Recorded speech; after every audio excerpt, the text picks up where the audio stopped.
Secretaria de Saúde começou a vacinar nesta segunda-feira crianças entre 5 e 11 anos. Fique atento, o prazo para pagamento da cota única do IPTU termina na próxima quinta-feira, dia 20. Petrópolis recebe edição do Festival Acordes do Amanhã, músicas que abraçam. Defesa Civil registra cerca de 400 ocorrências em 10 dias. O secretário Gil Kempers faz um balanço do período. Após 2 anos de pandemia, desconfinamento pode ser uma tarefa desafiadora para muitos brasileiros. O psicólogo Rui Carlos fala sobre os aspectos emocionais e os danos causados à saúde mental.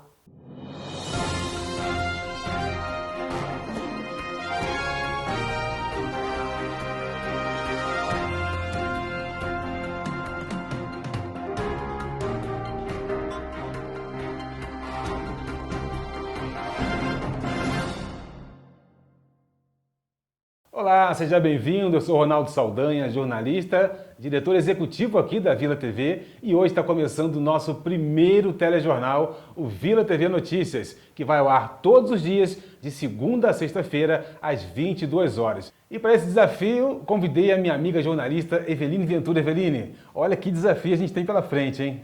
Prazer meu, Ronaldo, estar aqui com você, trazendo informação, cultura e prestação de serviço para a nossa população. Nos ajude também a fazer um jornal cada vez melhor. Participe enviando suas sugestões de pauta e sua opinião sobre o nosso jornal. Eveline, aproveitar então e deixar o nosso contato com o pessoal no nosso WhatsApp 24 2231 6683. Anote no seu caderninho, cole na geladeira 24 2231 6683. Nosso Instagram também, porque as redes sociais, né, vamos funcionar. Então, Vila TV Notícias. Isso aí, também tem o nosso site www.vilatvnoticias.com.br. Estamos lá aguardando a sua participação. Fique com a gente, Vila TV Notícias já começou.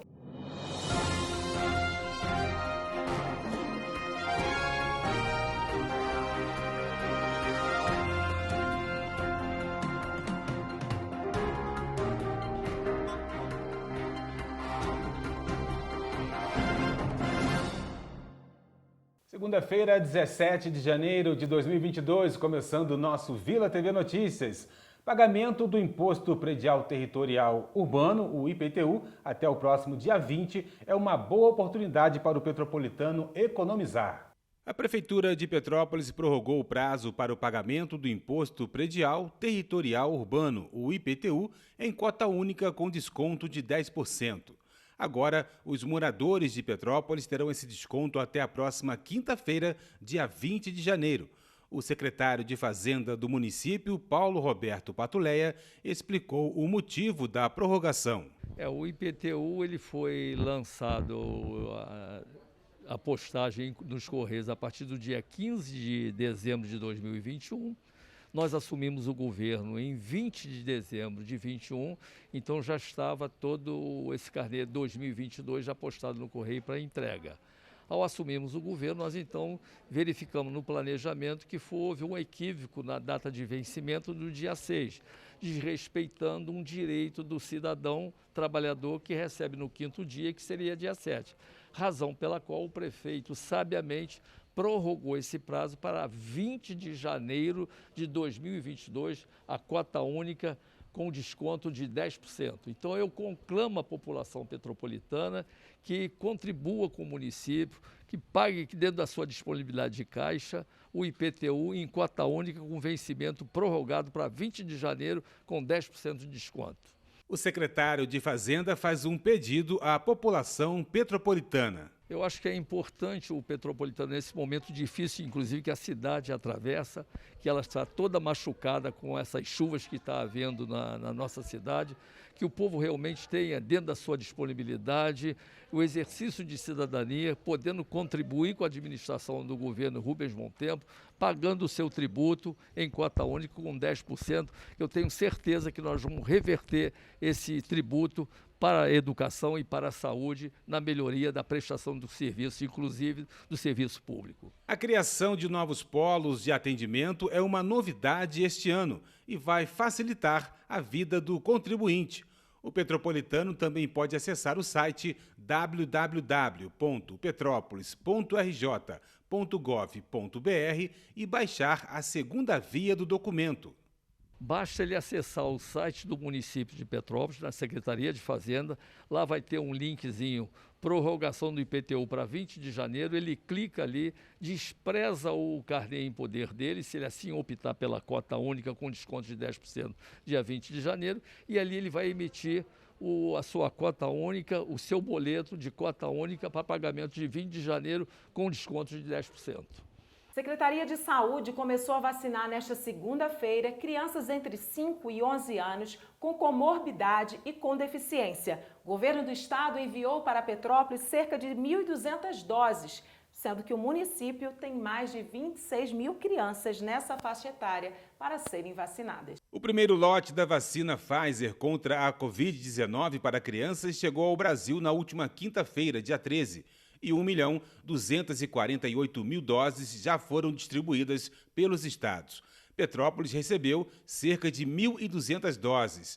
Hoje, pela manhã, a primeira criança da cidade a receber a vacina contra a Covid-19 foi Lavine Ferreira de Souza, 11 anos, moradora do bairro Vila Felipe, que compareceu ao Centro de Saúde Professor Manuel José Ferreira, no centro da cidade, com a sua mãe. Estavam presentes o prefeito Rubens Bontempo e o secretário de Saúde, Marcos Curvelo. É muito importante para a cidade, né? Infelizmente, a quantidade de doses ainda é pequena por conta do Ministério da Saúde ter mandado somente 1.260 doses. A gente espera que o Ministério possa, o mais rápido possível, transferir as doses que chegaram ao Brasil ontem, para que a gente possa acelerar esse calendário e a gente tem a perspectiva, né, das voltas às aulas. E a gente já gostaria que, pelo menos, durante esse processo, a primeira dose já fosse aplicada em todas as crianças. Mas isso depende do Ministério da Saúde acelerar o processo de distribuição das vacinas. Tem muita criança que já está contaminada também, né? Então a gente tem que correr atrás, fazer com que as crianças vacinem também, né? Um amor, né? Porque desde quando começou a vacinação eu já queria vir vacinar, só que ainda não tinha. Agora, ainda ser a primeira foi a vacinada, é um grande... É verdade, eu tive Covid, né, em 2020, realmente é uma doença assim, difícil de você lidar com ela, e a gente está vivendo agora um novo momento, né, graças a Deus com toda a população vacinada, grande parte, então né, a gente está conseguindo mostrar que a vacina realmente consegue conter o avanço e sobretudo a virulência da doença, né, e as crianças precisam de proteção. Acho que a gente tem que trabalhar sempre com essa lógica, né? E aqui no nosso governo não existe espaço para negacionismo, né? para qualquer tipo de retrocesso, né? Então a gente tem que avançar dentro da sociedade. Hoje chegou a vez das crianças, a gente está muito feliz, né, em iniciar todo esse trabalho de proteção às crianças e tenho certeza que a gente vai conseguir fazer de Petrópolis uma cidade, do ponto de vista sanitário, muito segura.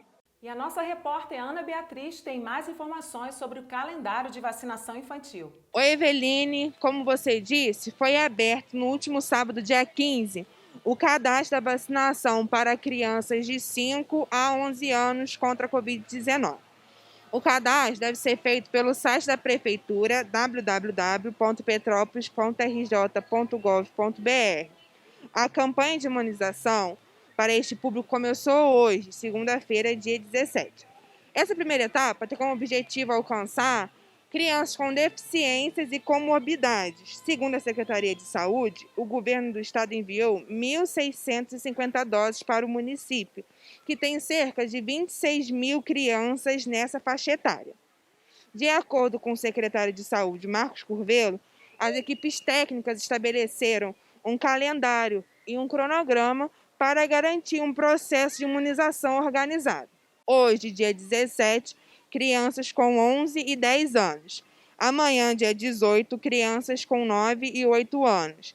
Quarta-feira, dia 19, crianças de 7, 6 e 5 anos. Dias 20 e 21, todo o público-alvo. E no dia 22, o dia D, com uma grande campanha para vacinar todo o público que não aproveitou a oportunidade inicial. Haverá 6 pontos fixos de vacinação: UBS do Quitandinha, Itamaraty, Itaipava e Posse, no Centro de Saúde Coletiva e na Casa de Educação Visconde de Mauá. De acordo com a Prefeitura, mais de 200 profissionais foram mobilizados no trabalho de vacinação contra crianças. Esses profissionais fizeram um treinamento, pois essa etapa do processo conta com algumas coisas diferentes da vacinação de adultos e jovens. Nessa etapa, as crianças e os responsáveis precisarão ficar 20 minutos no posto de vacinação. Por isso, não haverá um modo de vacinação drive-thru. Esses profissionais precisaram passar pelo treinamento, pois a dose para as crianças é menor do que para os adultos. Então, novas seringas vão ser utilizadas e, para garantir a segurança de todos, a Prefeitura disponibilizou esses treinamentos para os profissionais. Eveline, vamos aproveitar a oportunidade então e atualizar aqui, passar para o nosso público a atualização do boletim epidemiológico. Petrópolis terminou no último domingo com a taxa de ocupação dos leitos clínicos do SUS em 53,33%.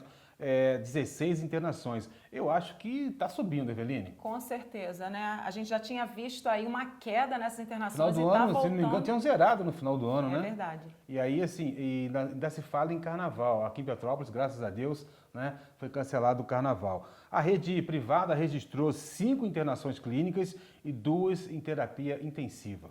Ronaldo, e as equipes da Secretaria de Saúde realizaram até ontem mais de 219 mil testes, dos quais 50 mil dos 526 tiveram resultados positivos e 168.079 negativos, considerando aí os SUAB e os rápidos. Agora, uma notícia triste, né, que desde o início da pandemia foram registrados 1.574 óbitos. Esse número ele é atualizado nos boletins apenas após o registro do atestado de óbito e do resultado do exame do paciente no sistema de vigilância epidemiológica. Isso é uma medida, né, Ronaldo, para evitar aí erros nos registros, é uma medida de segurança da Secretaria de Saúde. Agora, cabe lembrar, né, que realmente o índice está aumentando a cada dia e amigos e parentes. Essa semana, por exemplo, eu fui agendar com 2 pessoas e as 2 pessoas estavam com Covid, né, deu positivo, então estão em casa, em isolamento, mas o que a gente tem visto é que realmente tem aumentado um pouco a questão aí da Covid em Petrópolis. E fica o alerta, né, gente? A doença não acabou, o Covid está por aí, a pandemia ainda está em vigência, então vamos se cuidar.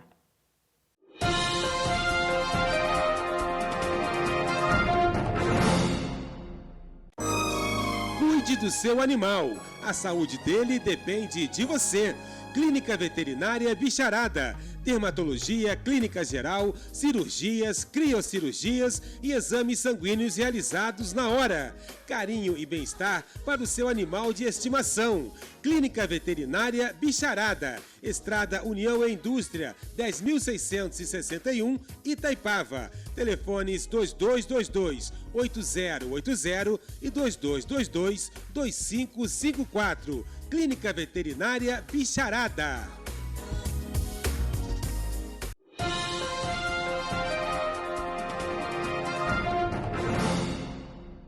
Graças a Deus, meu Deus, pelo dia de hoje, louvado seja Deus. Olha, graças a Deus acabou, parou um pouco a chuva. 10 dias de chuva, gente, ninguém aguenta mais, né? Tava mofando já, aqui em casa tava tudo mofado, o estúdio mofando, não dá. E olha, a Secretaria de Defesa Civil de Petrópolis, ela esteve em estado de alerta durante esses 10 dias, né? Risco de deslizamento, avaliações que eles fizeram geológicas de imóveis, quedas de árvores, entre outras ações que o órgão registrou aí quase 400 ocorrências num período de 10 dias. É muita coisa. Mas graças a Deus o sol está voltando. Desde o início do mês até o último sábado, a Secretaria de Defesa Civil do município registrou quase 400 ocorrências, com 68 interdições a imóveis, além de inúmeras vistorias em locais afetados. Mais de 230 pessoas estão recebendo algum tipo de suporte neste momento. O secretário de Defesa Civil, Gil Kempers, faz um balanço do período. Então, a Defesa Civil ela iniciou um processo de gestão das ocorrências, né? Então, nos últimos 7 dias nós tivemos mais de 400 ocorrências, né? Mais de 200 relativas a escorregamentos e deslizamentos, o que vai dar uma média aí de mais de 50 ocorrências por dia. Então, A Defesa Civil fez um reforço das suas equipes operacionais, então nós contamos aqui com uma média de 5, 6 equipes de primeiro atendimento, 4 equipes de engenharia, de 2 a 3 equipes de assistência social. Então, esse foi um trabalho muito importante, porque ele foi realizado de forma integrada com os demais órgãos da Prefeitura. Então, a CONDEP, a Assistência Social, a Secretaria de Obras, o próprio gabinete, né? O prefeito, por várias vezes, esteve presente em várias ocorrências. Então, é muito importante que foi dada uma resposta eficiente, porque dessas 400 ocorrências, todas foram atendidas. Então, é muito importante que o cidadão se sinta prestigiado e atendido pelas ações de defesa civil.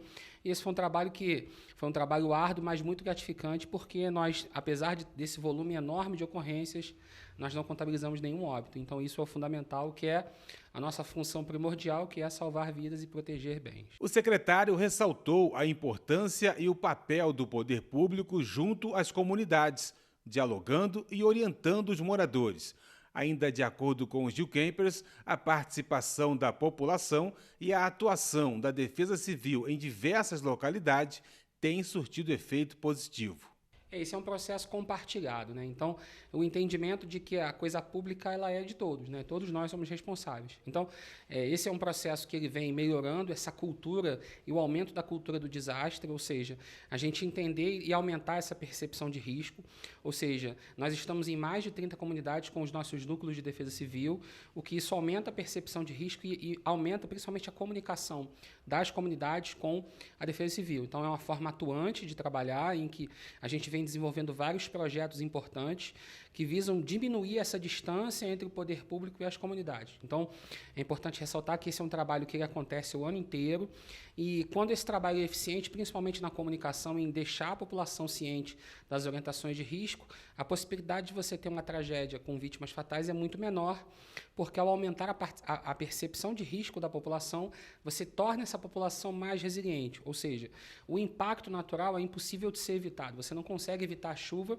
assim como no Chile você não consegue evitar o furacão, no Japão você não consegue evitar o tsunami, mas você torna essa população preparada para, no momento de uma emergência, atuar de forma correta. Então, esse é um trabalho muito importante, que ele acontece o ano inteiro, através de várias ações integradas com diversas secretarias, como a Educação, como a própria CPTrans, a SSOP e o Meio Ambiente. E, a partir daí, são tomadas várias decisões para que você consiga gerenciar o risco de forma adequada. O Vila TV Notícias aproveitou a ocasião para conhecer o Centro Integrado de Monitoramento e Operações de Petrópolis, ou CIMOP, Tecnologia e Inteligência para garantir o serviço de monitoramento e segurança de forma integrada com diferentes órgãos de Petrópolis. Então, o CIMOP é uma ferramenta muito importante de gestão, né? Ele é um conceito de cidade inteligente, ele tem uma função muito importante na mobilidade urbana, na sustentabilidade, no desenvolvimento econômico, e ele agrega aqui várias agências, né? Então, esse é o antigo CIOP, que ele tinha uma função inicial apenas de segurança pública, e aí com a assunção da nossa equipe aqui na Defesa Civil, a gente trouxe o CIOP, fez uma reformulação e transformou ele no CIMOP. Então, hoje, trabalham de forma integrada aqui diversas agências, a própria Defesa Civil, a Assistência Social, a Guarda Municipal, a CPTrans, a Polícia Militar, o SAMU, e aqui funcionam vários sistemas, né? Então, a gente tem aqui o sistema de GPS de ônibus, a gente faz aqui o monitoramento da parte da entrada da cidade com relação às câmeras de acesso, vigilância, sistema de sirenes, os radares. Então, esse é o monitoramento completo e, a partir daqui, são emitidas vários alertas para a cidade, além de uma gestão operacional que acontece aqui no momento de desastre. A Defesa Civil orienta que a população fique atenta às atualizações dos boletins e alertas que podem ser emitidos a qualquer momento. Em caso de emergência, ligue 199.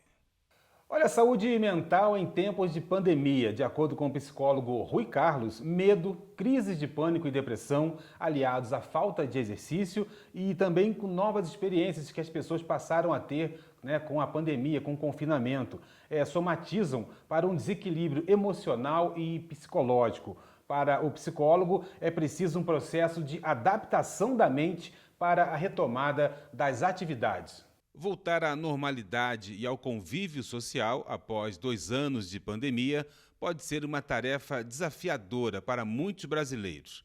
Enquanto alguns comemoram aliviados o progressivo desconfinamento, Outros experimentam uma sensação desconfortável de medo e ansiedade na retomada das interações sociais. O psicólogo Rui Carlos nos alerta para os cuidados com a saúde mental.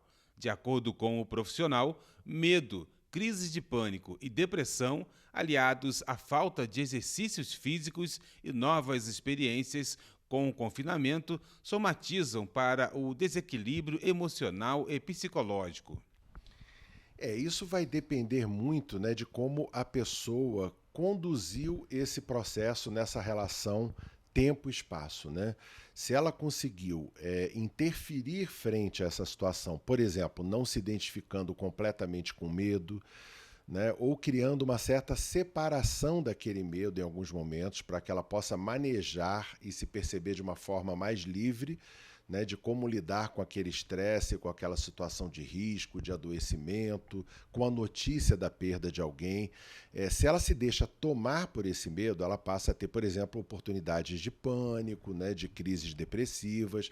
Nós sabemos que nesse período, por exemplo, por pesquisas realizadas aqui no Brasil, as pessoas que permaneceram em casa sem sair pelo menos uma vez na semana, tiveram um alto índice de depressão e ansiedade. Aquelas que saíam uma vez para fazer, por exemplo, uma atividade física, esse índice já baixava bastante. As que saíam 2 ou 3 vezes, esse índice ia de 70% até 20%, 30%, né? O que prova que em algum nível a vida compartilhada, a vida em comum, ainda que, claro, dentro dos cuidados, passou a ser fundamental para a saúde emocional dessa pessoa. Para Rui Carlos, é preciso um processo de adaptação da mente para a retomada das atividades. Novas experiências demandam esforços, criatividade e superação.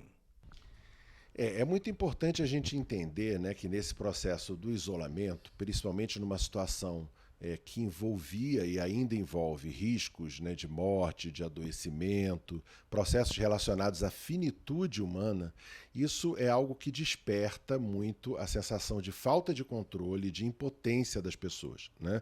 E aí, portanto, de como elas vão lidar, né, de que sentido elas vão dar, por exemplo, a essas experiências, né?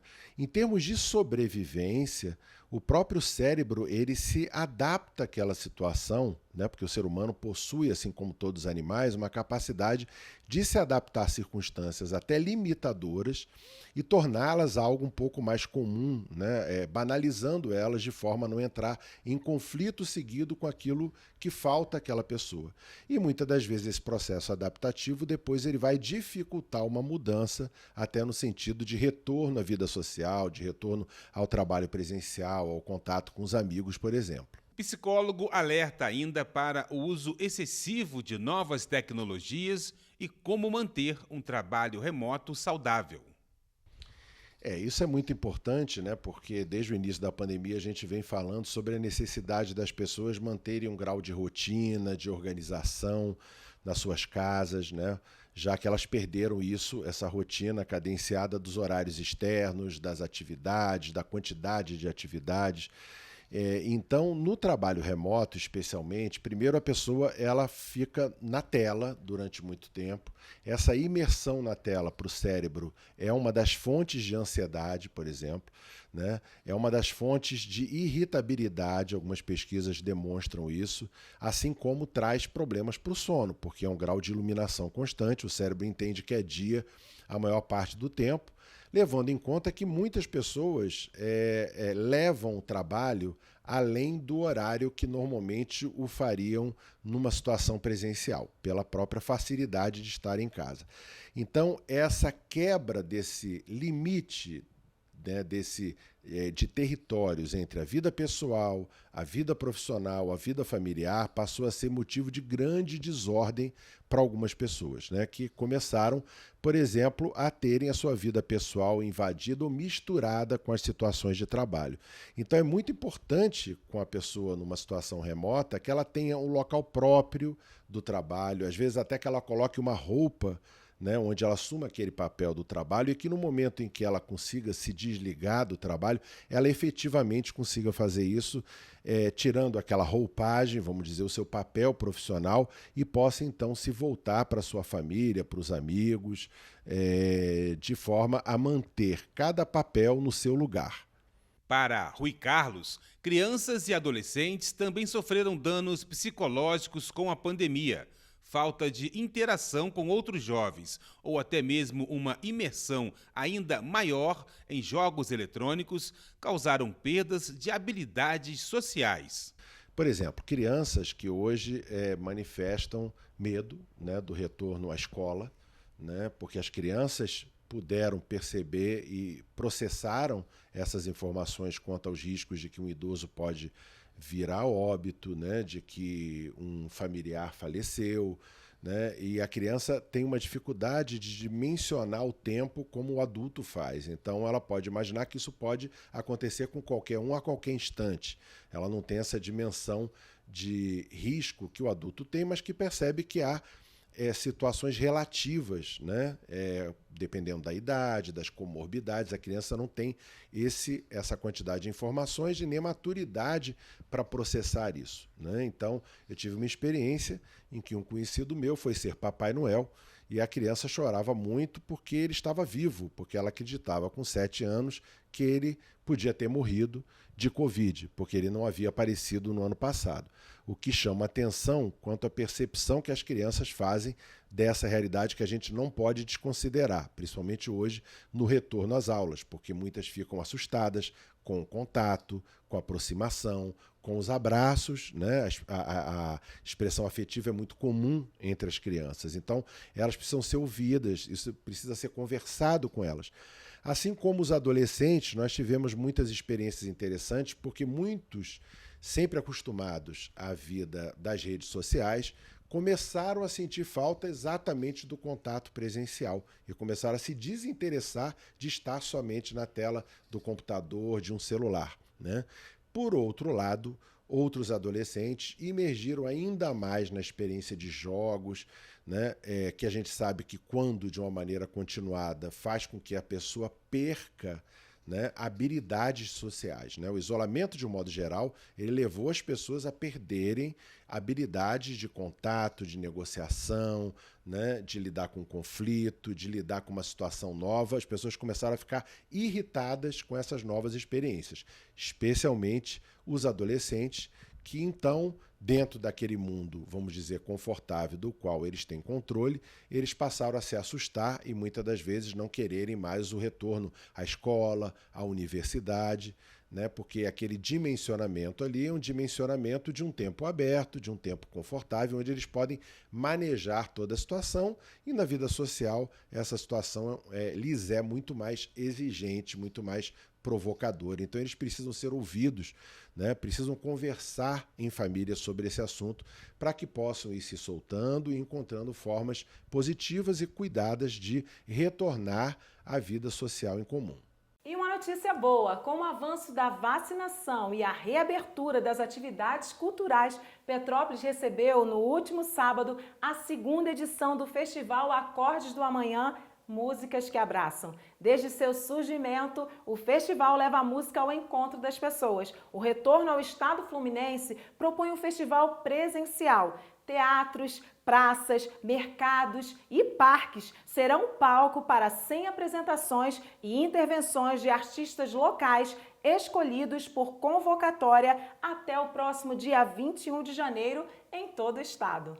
Eu estou aqui com o Mardoni, que é diretor e fundador do projeto Acordes da Manhã, que aconteceu sábado aqui na nossa cidade. Mardoni, é um prazer estar aqui com você. Muito obrigada por nos conceder essa entrevista. Quero que você conte um pouco para a gente sobre o que é o projeto, como surgiu. O Festival Acordes da Manhã é um projeto de música, né? Prova, é um festival musical que tem como principal função democratizar o acesso à música em algumas plataformas. A primeira é a gente democratizar para que mais músicos e artistas tenham palco, principalmente os artistas que são menores do ponto de vista, né, de projeção, artistas que têm aí também uma atuação já de rua e que sejam reconhecidos, inclusive com um cachê, recebendo, tendo uma estrutura, um palco, para que eles possam divulgar o seu trabalho e fazer o que eles fazem bem, que é levar a música e a alegria para as pessoas. Muito legal saber que esse projeto nasceu com um intuito tão legal. Queria que você contasse pra gente como funciona se um artista quiser participar do projeto. Sim, sim. Em relação a isso, a gente faz de maneira muito democrática. A gente abre uma chamada pública, né? A gente divulga um número de vagas para os artistas se inscreverem. A gente faz uma seleção, uma curadoria e programa. Então a gente abre para qualquer artista que queira participar, deixa os critérios muito claros, muito abertos, muito democrático, para que eles possam ter acesso. Então a gente tem as redes sociais, tem site do Festival Acordes do Amanhã.com.br, tem também a rede social do Festival Acordes do Amanhã. Lá a gente está sempre divulgando essas chamadas para que os artistas possam mandar seu material e participarem, como a gente está vendo aqui no palco. Esse festival acontece só aqui em Petrópolis? Não, é um festival que acontece em vários lugares do Brasil. No estado do Rio de Janeiro, a gente conta com o apoio da Secretaria, de Economia Criativa e de Cultura aqui do estado, que financia esse projeto junto com a Enel, distribuidora de energia. E aí aqui a gente faz em Petrópolis, São Gonçalo, Rio de Janeiro, a gente também faz Paraíba do Sul e Areal. Essa é a segunda vez que a gente está em Petrópolis, então é um festival. Na outra edição a gente esteve em Teresópolis, Petrópolis, enfim, em outras cidades, Niterói, que não está recebendo esse ano. Acontece também em Fortaleza, em várias cidades do estado do Ceará, Goiás, Rio Grande do Sul, enfim. É um festival que acontece em vários lugares do Brasil. Tá bom, muito obrigada por nos ceder essas informações, essa entrevista. Você que aí quiser participar do projeto, fiquem de olho nas redes sociais, que eles estão sempre dando as informações por lá. Adônio, muito obrigada. Obrigado, eu agradeço. E aproveitem o festival. As próximas edições esperamos voltar a Petrópolis novamente. Os dias é um vai e vem, a vida se repete na estação. Eveline, chegamos ao final da nossa primeira edição do Jornal Vila TV Notícias.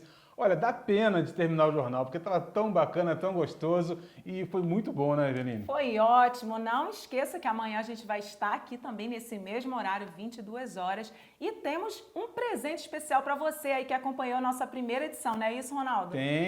Mas tem que seguir a gente lá no Instagram. Tem que seguir. Isso, confere lá no Instagram, Vila TV Notícias, a postagem sobre um sorteio. Você vai concorrer a 2 ingressos para o Cinemark Petrópolis. E aí você pode escolher qual filme você vai assistir. Pode ser Homem-Aranha, pode ser um infantil que tem lá também é ótimo. Você escolhe, você vai ser o nosso presenteado. Deixa eu aproveitar, Eveline, e reforçar aqui o nosso WhatsApp, 24 2231 6683. Esse vai ser o nosso canal de comunicação. Você pode enviar sugestão de matéria, de pauta, reclamação, enfim. Tira uma foto aí do seu bairro. Esse é o canal que você vai utilizar realmente para prestação de serviço, utilidade pública, né? O 24 2231 6683, de hoje em diante, daqui para frente, vai ser o nosso braço aí, nosso braço com você. Não é isso aí? Isso aí, estamos abertos para ouvir as suas sugestões de pauta, para fazer cada vez mais um jornal melhor para você. Esperamos você amanhã, 22 horas aqui, né, Ronaldo? Isso aí, ó, de segunda a sexta, às 22 horas, todos os dias. Uma boa noite para você e até amanhã. Boa noite, até amanhã.